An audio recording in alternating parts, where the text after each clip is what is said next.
اسلامی دنیا سے آگاہ رہنے کے لیے نفیل وائس چینل کو سبسکرائب کریں۔ حضور صلی اللہ علیہ وسلم کی اولاد۔ مورخین اور محدثین کا اس پر اتفاق ہے کہ آپ صلی اللہ علیہ وسلم کی 4 لڑکیاں ہوئیں، اور اکثر کی تحقیق یہ ہے کہ ان میں سب سے بڑی حضرت زینب رضی اللہ تعالیٰ عنہ ہے، پھر حضرت رقیہ رضی اللہ تعالیٰ عنہ، پھر حضرت ام کلثوم رضی اللہ تعالیٰ عنہ، پھر حضرت سیدہ فاطمہ رضی اللہ تعالیٰ عنہ ہیں۔ لڑکوں میں البتہ بہت اختلاف ہے، جس کی وجہ یہ ہے کہ یہ سب حضرات بچپن ہی میں انتقال فرما گئے تھے، اور عرب میں اس زمانے میں تاریخ کا اہتمام کچھ ایسا نہ تھا۔ صحابہ رضی اللہ تعالیٰ عنہ جیسے جانثار بھی اس وقت تک کثرت سے نہیں ہوئے تھے جو ہر بات پوری محفوظ رہتی۔ اکثر کی تحقیق یہ ہے کہ 3 لڑکے حضرت قاسم رضی اللہ تعالیٰ عنہ، حضرت عبداللہ رضی اللہ تعالیٰ عنہ، حضرت ابراہیم رضی اللہ تعالیٰ عنہ ہوئے۔ بعضوں نے کہا کہ چوتھے صاحبزادے حضرت طیب رضی اللہ تعالیٰ عنہ اور 5ویں حضرت طاہر رضی اللہ تعالیٰ عنہ تھے۔ اس طرح 5 ہوئے۔ بعض کہتے ہیں کہ طیب رضی اللہ تعالیٰ عنہ اور طاہر رضی اللہ تعالیٰ عنہ دونوں ایک ہی صاحبزادے کے نام ہیں، اس طرح 4 ہوئے۔ اور بعض نے کہا ہے کہ حضرت عبداللہ رضی اللہ تعالیٰ عنہ ہی کا نام طیب رضی اللہ تعالیٰ عنہ اور طاہر رضی اللہ تعالیٰ عنہ تھا، اس طرح 3 ہی لڑکے ہوئے۔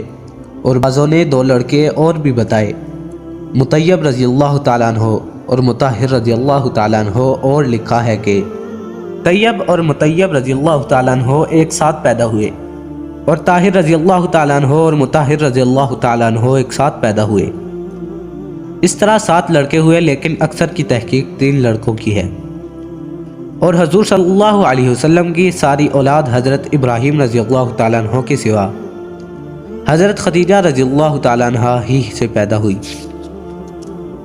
لڑکوں میں حضرت قاسم رضی اللہ تعالیٰ عنہ سب سے پہلے پیدا ہوئے، لیکن اس میں اختلاف ہے کہ حضرت زینب رضی اللہ تعالیٰ عنہ ان سے بڑی تھی یا چھوٹی۔ حضرت قاسم رضی اللہ تعالیٰ عنہ نے بچپن ہی میں انتقال فرمایا۔ 2 سال کی عمر اکثر نے لکھی ہے، اور بعضوں نے اس سے کم یا زیادہ بھی لکھی ہے۔ دوسرے صاحبزادے حضرت عبداللہ رضی اللہ تعالیٰ عنہ جو نبوت کے بعد پیدا ہوئے، اور اسی وجہ سے ان کا نام طیب رضی اللہ تعالیٰ عنہ اور طاہر رضی اللہ تعالیٰ عنہ بھی پڑا، اور بچپن ہی میں انتقال ہوا۔ ان کے انتقال پر بعضوں نے لکھا ہے کہ حضرت قاسم رضی اللہ تعالیٰ عنہ کے انتقال پر کفار بہت خوش ہوئے کہ آپ صلی اللہ علیہ وسلم کی نسل منقطع ہو گئی، جس پر سورہ کوثر نازل ہوئی، اور کفار کے اس کہنے کا کہ جب نسل ختم ہو رہی ہے تو کچھ دنوں میں نام مبارک بھی مٹ جائے گا، یہ جواب ملا کہ آج 1350 برس بعد تک حضور صلی اللہ علیہ وسلم کے نام کے فدائی کروڑوں موجود ہیں۔ تیسرے صاحبزادے حضرت ابراہیم رضی اللہ تعالیٰ عنہ تھے، جو ہجرت کے بعد مدینہ طیبہ میں بالاتفاق ذی الحجہ 8 ہجری میں پیدا ہوئے۔ یہ حضور صلی اللہ علیہ وسلم کی باندی حضرت ماریہ رضی اللہ تعالیٰ عنہ کے پیٹ سے پیدا ہوئے، اور حضور صلی اللہ علیہ وسلم کی سب سے آخری اولاد ہیں۔ حضور صلی اللہ علیہ وسلم نے 7ویں دن ان کا عقیقہ کیا، اور 2 مینڈے ذبح کیے، اور بالوں کے برابر چاندی صدقہ فرمائی، اور بالوں کو دفن کرایا۔ ابو ہند بیازی رضی اللہ تعالیٰ عنہ نے سر کے بال اتارے۔ حضور صلی اللہ علیہ وسلم نے ارشاد فرمایا کہ میں نے اپنے باپ حضرت ابراہیم علیہ السلام کے نام پر نام رکھا ہے، اور 16 مہینے کی عمر میں ان صاحبزادے نے 10 ربیع الاول 10 ہجری میں انتقال فرمایا۔ بعضوں نے 18 مہینے کی عمر بتلائی ہے۔ حضور صلی اللہ علیہ وسلم کا ارشاد ہے کہ ابراہیم رضی اللہ تعالیٰ عنہ کے لیے جنت میں دودھ پلانے والی تجویز ہو گئی۔ صاحبزادیوں میں سب سے بڑی حضرت زینب رضی اللہ تعالیٰ عنہ ہیں، اور جن مورخین نے اس کے خلاف لکھا ہے غلط ہے۔ حضور اقدس صلی اللہ علیہ وسلم کے نکاح سے 5 برس بعد، جبکہ آپ صلی اللہ علیہ وسلم کی عمر شریف 30 برس کی تھی، پیدا ہوئی اور اپنے والدین کے آغوش میں جوان ہوئی، مسلمان ہوئی اور اپنے خالہ زاد بھائی ابو العاص بن ربیع سے نکاح ہوا۔ غزوہ بدر کے بعد ہجرت کی، جس میں مشرکین کی ناپاک حرکتوں سے زخمی ہوئی اور اسی بیماری کا سلسلہ آخر تک چلتا رہا، یہاں تک کہ 8 ہجری کے شروع میں انتقال فرمایا۔ ان کے خاوند بھی 6 ہجری یا 7 ہجری میں مسلمان ہو کر مدینہ منورہ پہنچ گئے تھے اور انہی کے نکاح میں رہی۔ ان سے 2 بچے ہوئے، ایک لڑکا ایک لڑکی۔ لڑکے کا نام حضرت علی رضی اللہ تعالیٰ عنہ تھا، جنہوں نے اپنی والدہ کے انتقال کے بعد بلوغ کے قریب حضور صلی اللہ علیہ وسلم کی زندگی ہی میں انتقال فرمایا۔ فتح مکہ میں حضور صلی اللہ علیہ وسلم کے ساتھ اونٹنی پر جو سوار تھے وہ یہی حضرت علی رضی اللہ تعالیٰ عنہ تھے۔ لڑکی کا نام حضرت عبابہ رضی اللہ تعالیٰ عنہ تھا، جن کے متعلق حدیث کی کتابوں میں کثرت سے قصہ آتا ہے کہ جب حضور صلی اللہ علیہ وسلم نماز میں سجدہ کرتے تو یہ کمر پر سوار ہو جاتی۔ یہ حضور صلی اللہ علیہ وسلم کے بعد تک زندہ رہی۔ حضرت سیدہ فاطمہ رضی اللہ تعالیٰ عنہ کے وصال کے بعد جو ان کی خالہ تھی، حضرت علی رضی اللہ تعالیٰ عنہ نے ان سے نکاح کیا اور ان کے وصال کے بعد مغیرہ رضی اللہ تعالیٰ عنہ بن نوفل سے نکاح ہوا۔ حضرت علی رضی اللہ تعالیٰ عنہ کے کوئی اولاد ان سے نہیں ہوئی، البتہ مغیرہ رضی اللہ تعالیٰ عنہ سے بعضوں نے ایک لڑکا یحییٰ لکھا ہے اور بعضوں نے انکار کیا ہے۔ کہتے ہیں کہ حضرت فاطمہ رضی اللہ تعالیٰ عنہ نے خود وصیت فرمائی تھی کہ میرے بعد حضرت علی رضی اللہ تعالیٰ عنہ کا نکاح بانجی سے کر دیا جائے۔ ان کا انتقال 50 ہجری میں ہوا۔ حضور صلی اللہ علیہ وسلم کی دوسری صاحبزادی حضرت رقیہ رضی اللہ تعالیٰ عنہ تھی، جو اپنی بہن حضرت زینب رضی اللہ تعالیٰ عنہ سے 3 برس بعد پیدا ہوئی، جبکہ حضور صلی اللہ علیہ وسلم کی عمر شریف 33 برس کی تھی، اور بعضوں نے حضرت رقیہ رضی اللہ تعالیٰ عنہ کو حضرت زینب رضی اللہ تعالیٰ عنہ سے بڑا بتایا ہے، لیکن صحیح یہ ہے کہ یہ حضرت زینب رضی اللہ تعالیٰ عنہ سے چھوٹی تھی۔ حضور صلی اللہ علیہ وسلم کے چچا ابو لہب کے بیٹے عتبہ سے نکاح ہوا تھا۔ جب سورہ تبت نازل ہوئی تو ابو لہب نے ان سے اور ان کے دوسرے بھائی عتبہ سے، جس کے نکاح میں حضور صلی اللہ علیہ وسلم کی تیسری صاحبزادی حضرت ام کلثوم رضی اللہ تعالیٰ عنہ تھی، یہ کہا کہ میری ملاقات تم دونوں سے حرام ہے۔ اگر تم محمد صلی اللہ علیہ وسلم کی بیٹیوں کو طلاق نہ دے دو۔ اس پر دونوں نے طلاق دے دی۔ یہ دونوں نکاح بچپن میں ہوئے تھے، رخصتی کی نوبت بھی نہیں آئی تھی۔ اس کے بعد فتح مکہ پر حضرت رقیہ رضی اللہ تعالیٰ عنہ کے خاوند عتبہ مسلمان ہو گئے تھے، مگر بیوی کو پہلے ہی طلاق دے چکے تھے، اور حضرت رقیہ رضی اللہ تعالیٰ عنہ کا نکاح حضرت عثمان رضی اللہ تعالیٰ عنہ سے عرصہ ہوا ہو چکا تھا۔ حضرت عثمان رضی اللہ تعالیٰ عنہ اور حضرت رقیہ رضی اللہ تعالیٰ عنہ نے دونوں مرتبہ حبشہ کی ہجرت کی تھی۔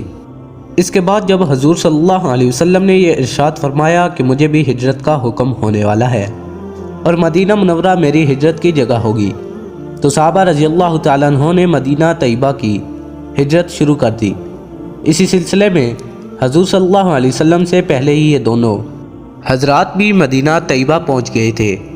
حضور صلی اللہ علیہ وسلم کی ہجرت کے بعد جب حضور صلی اللہ علیہ وسلم بدر کی لڑائی میں تشریف لے جانے لگے تو حضرت رقیہ رضی اللہ تعالیٰ عنہ بیمار تھی، اس لیے حضور صلی اللہ علیہ وسلم حضرت عثمان رضی اللہ تعالیٰ عنہ کو ان کی تیمارداری کے واسطے مدینہ چھوڑ گئے۔ بدر کی فتح کی خوشخبری مدینہ طیبہ میں اس وقت پہنچی جب یہ حضرات حضرت رقیہ رضی اللہ تعالیٰ عنہ کو دفن کر کے آ رہے تھے۔ اسی وجہ سے حضور صلی اللہ علیہ وسلم ان کے دفن میں شرکت نہ فرما سکے۔ حضرت رقیہ رضی اللہ تعالیٰ عنہ کے پہلے خاوند کے یہاں رخصتی بھی نہیں ہو سکی تو اولاد کا کیا ذکر۔ البتہ حضرت عثمان رضی اللہ تعالیٰ عنہ سے ایک صاحبزادہ جن کا نام عبداللہ رضی اللہ تعالیٰ عنہ تھا، حبشہ میں پیدا ہوئے، جو اپنی والدہ کے انتقال کے بعد تک زندہ رہے اور 6 سال کی عمر میں 4 ہجری میں انتقال فرمایا، اور بعض نے لکھا ہے کہ اپنی والدہ سے 1 سال پہلے انتقال کیا۔ ان کے علاوہ کوئی اور اولاد حضرت رقیہ رضی اللہ تعالیٰ عنہ سے نہیں ہوئی۔ حضور صلی اللہ علیہ وسلم کی تیسری صاحبزادی حضرت ام کلثوم رضی اللہ تعالیٰ عنہ تھی۔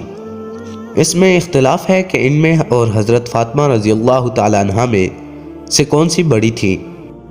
اکثر کی رائے یہ ہے کہ ام کلثوم رضی اللہ تعالیٰ عنہ بڑی تھی۔ اول عتیبہ بن ابی لہب سے نکاح ہوا مگر رخصتی نہیں ہوئی کہ سورہ تبت کے نازل ہونے پر طلاق کی نوبت آئی، جیسا کہ حضرت رقیہ رضی اللہ تعالیٰ عنہ کے بیان میں گزرا، لیکن ان کے خاوند تو بعد میں مسلمان ہو گئے تھے جیسا کہ گزر چکا، اور ان کے خاوند عتیبہ نے طلاق دی اور حضور صلی اللہ علیہ وسلم کی خدمت اقدس میں آ کر نہایت گستاخی، بے ادبی اور نامناسب الفاظ بھی زبان سے نکالے۔ حضور صلی اللہ علیہ وسلم نے بدعا دی کہ یا اللہ اپنے کتوں میں سے ایک کتا اس پر مسلط فرما۔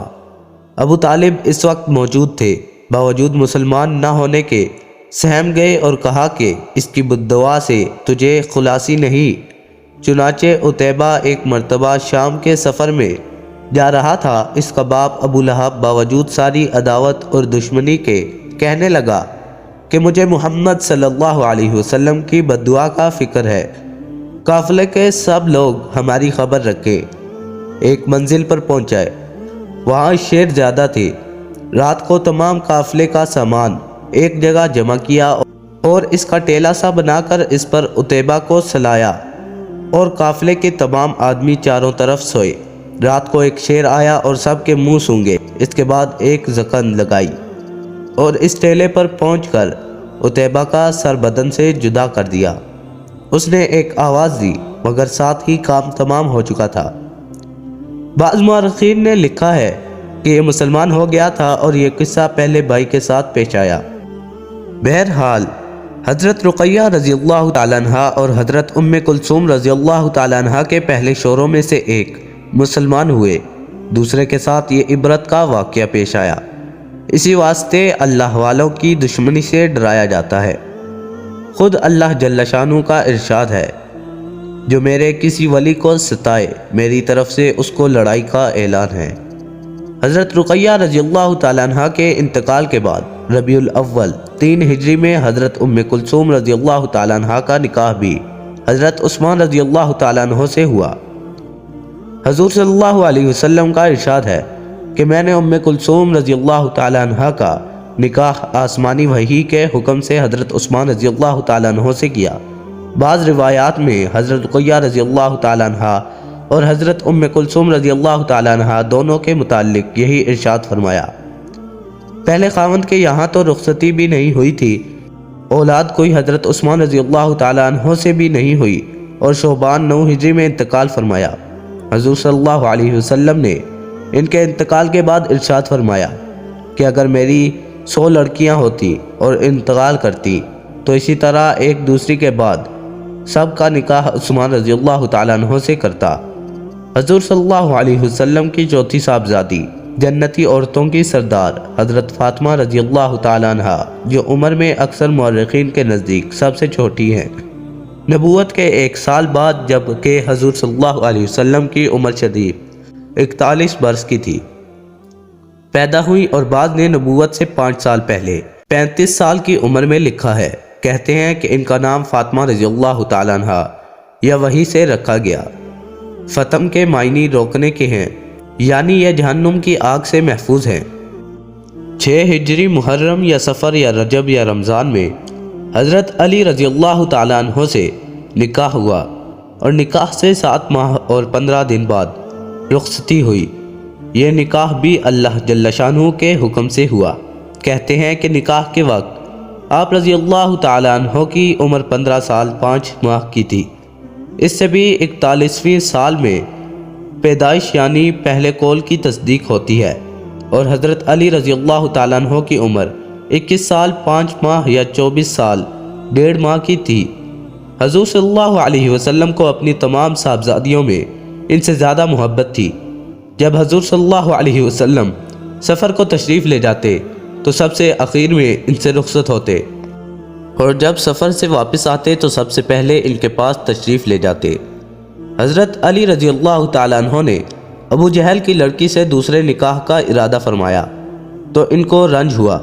حضور صلی اللہ علیہ وسلم سے شکایت کی۔ حضور صلی اللہ علیہ وسلم نے ارشاد فرمایا کہ فاطمہ رضی اللہ تعالیٰ عنہ میرے بدن کا ٹکڑا ہے، جس نے اس کو رنج پہنچایا اس نے مجھے رنج پہنچایا۔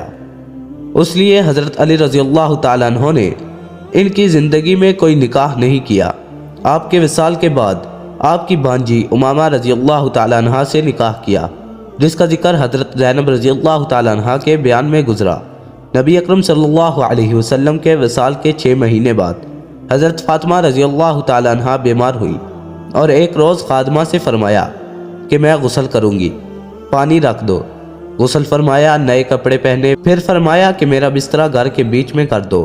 اس پر تشریف لے گئی اور قبلہ رخ لیٹ کر داہنا ہاتھ رخسار کے نیچے رکھا اور فرمایا کہ بس اب میں مرتی ہوں۔ یہ فرما کر وصال فرمایا۔ حضور اکرم صلی اللہ علیہ وسلم کی اولاد کا سلسلہ انہی سے چلا اور انشاءاللہ قیامت تک چلتا رہے گا۔ ان کی 6 اولاد، 3 لڑکے 3 لڑکیاں ہوئیں۔ سب سے اول حضرت حسن رضی اللہ تعالیٰ عنہ نکاح سے دوسرے سال میں پیدا ہوئے، پھر حضرت حسین رضی اللہ تعالیٰ عنہ تیسرے سال میں یعنی 4 ہجری میں، پھر حضرت محسن رضی اللہ تعالیٰ عنہ پیدا ہوئے جن کا انتقال بچپن ہی میں ہو گیا۔ صاحبزادیوں میں سے حضرت رقیہ رضی اللہ تعالیٰ عنہ کا انتقال بچپن ہی میں ہو گیا، اسی وجہ سے بعض مورخین نے ان کو لکھا بھی نہیں۔ دوسری صاحبزادی حضرت ام کلثوم رضی اللہ تعالیٰ عنہ کا پہلا نکاح حضرت عمر رضی اللہ تعالیٰ عنہ امیر المؤمنین سے ہوا، جن سے ایک صاحبزادے زید رضی اللہ تعالیٰ عنہ اور ایک صاحبزادی رقیہ رضی اللہ تعالیٰ عنہ پیدا ہوئی۔ حضرت عمر رضی اللہ تعالیٰ عنہ کے وصال کے بعد ام کلثوم رضی اللہ تعالیٰ عنہ کا نکاح اون بن جعفر رضی اللہ تعالیٰ عنہ سے ہوا۔ ان سے کوئی اولاد نہیں ہوئی۔ ان کے انتقال کے بعد ان کے بھائی محمد بن جعفر رضی اللہ تعالیٰ عنہ سے ہوا۔ ان سے ایک لڑکی پیدا ہوئی جو بچپن ہی میں انتقال کر گئی۔ ان کے انتقال کے بعد ان کے تیسرے بھائی عبداللہ بن جعفر رضی اللہ تعالیٰ عنہ سے ہوا۔ ان سے بھی کوئی اولاد نہیں ہوئی اور انہی کے نکاح میں حضرت ام کلثوم رضی اللہ تعالیٰ عنہ کا انتقال ہوا اور اسی دن ان کے صاحبزادے زید رضی اللہ تعالیٰ عنہ کا بھی انتقال ہوا۔ دونوں جنازے ساتھ ہی اٹھے اور کوئی سلسلہ اولاد کا ان سے نہیں چلا۔ یہ تینوں بھائی وہی عبداللہ رضی اللہ تعالیٰ عنہ اور اون رضی اللہ تعالیٰ عنہ اور محمد بن جعفر رضی اللہ تعالیٰ عنہ ہیں۔ یہ حضرت علی رضی اللہ تعالیٰ عنہ کے بھتیجے اور جعفر رضی اللہ تعالیٰ عنہ طیار کے صاحبزادے ہیں۔ حضرت فاطمہ رضی اللہ تعالیٰ عنہ کی تیسری صاحبزادی حضرت زینب رضی اللہ تعالیٰ عنہ تھی، جن کا نکاح عبداللہ بن جعفر رضی اللہ تعالیٰ عنہ سے ہوا اور 2 صاحبزادے عبداللہ رضی اللہ تعالیٰ عنہ اور اون رضی اللہ تعالیٰ عنہ پیدا ہوئے اور انہی کے نکاح میں انتقال فرمایا۔ ان کے انتقال کے بعد عبداللہ بن جعفر رضی اللہ تعالیٰ عنہ کا نکاح ان کی ہمشیرہ حضرت ام کلثوم رضی اللہ تعالیٰ عنہ سے ہوا تھا۔ یہ اولاد حضرت فاطمہ رضی اللہ تعالیٰ عنہ سے ہے، ورنہ حضرت علی رضی اللہ تعالیٰ عنہ کی دوسری بیویوں سے جو بعد میں ہوئی اور بھی اولاد ہے۔ مورخین نے حضرت علی رضی اللہ تعالیٰ عنہ کی تمام اولاد 32 لکھی ہیں، جن میں 16 لڑکے 16 لڑکیاں اور حضرت امام حسن رضی اللہ تعالیٰ عنہ کے 15 لڑکے 8 لڑکیاں اور حضرت امام حسین رضی اللہ تعالیٰ عنہ کے 6 لڑکے 3 لڑکیاں۔